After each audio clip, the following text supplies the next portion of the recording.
Hello, চলো তোমাদেরকে অনেকেই আমাকে কমেন্ট করেছিলে যে তোমার মানে বাগান একটু দেখবো। বাগান মানে সবজি যেখানে লাগিয়েছি, চলো তোমাদেরকে নিয়ে যাই।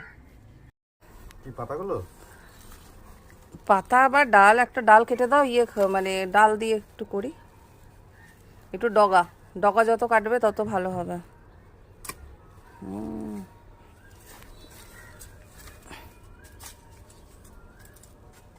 আর দুটো পাতা দেবা, এতেই হয়ে যাবে আমাদের দুজনের।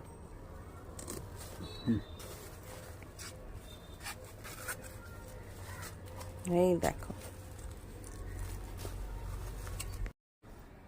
না এটা আরেকটা গাছ কোনটা কি জানি। জানি এইগুলোও কিন্তু এক ধরনের শাক, জানো, কিন্তু খেতে জানি না। তোমাদের ওদিকে কি পাওয়া যায় একটু বলো তো। আমাদের এখানে প্রচুর হয়েছে, জানি না খেতে। এই দেখো কচু শাক। কচু শাকও লাগিয়েছি, দেখি একদিন কচু শাক করবো। আরে দেখো, এই বৃষ্টিতে আমাদের লঙ্কা গাছগুলো একেবারে বড়। দেখো পাতাগুলোকে দেখে মনে হচ্ছে না পাট শাকের পাতা। টমেটোগুলো দেখে আসি তো পেকে গেছে কিনা। না, টমেটোগুলো এখনো পাকেনি, পাকতে সময় আছে। পেকে গেছে একটা, এই টমেটো পেকে গেছে, পেকে গেছে একটা। দাঁড়াও দেখি, কাজ ভালো না দিকে আসো তো। দাঁড়াও, এই দেখো একটা।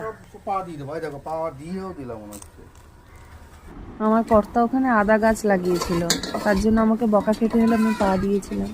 এবার এই দেখো মুসুরির ডালটাকে ধুয়ে নিলাম, দিয়ে কুমড়োটাকে কেটে নিয়ে আমি কুমড়ো আর তোমার মুসুরির ডাল একসঙ্গে সেদ্ধ চাপিয়ে দিলাম।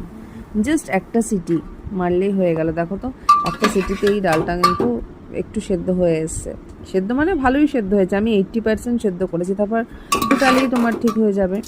কড়াইতে সর্ষের তেল দিয়ে তার মধ্যে দিলাম শুকনো লঙ্কা আর পাঁচফোড়ন দিয়ে একটুখানি নাড়া দিলাম, দিয়ে তারপরে কি করলাম, ডালটা ঢেলে দিলাম। আমি না অ্যাকচুয়াল মটরের ডাল বানাই, আজকে মটরের ডাল দেখলাম ছিল না, তাই শেষ পর্যন্ত এটাই বানাতে হলো মুসুরির ডাল দিয়ে। ভালোই লাগে।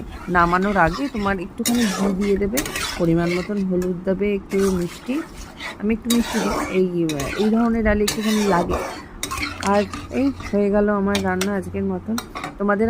আমার বাগানটা কেমন লাগলো একটু বলো। মানে বাগানটা তো তোমাদের পুরোটা দেখায়নি, কী কী সবজি হয়েছে এই সাইডে সেটা দেখালাম। নেক্সট দিন আর একটা সাইড দেখ।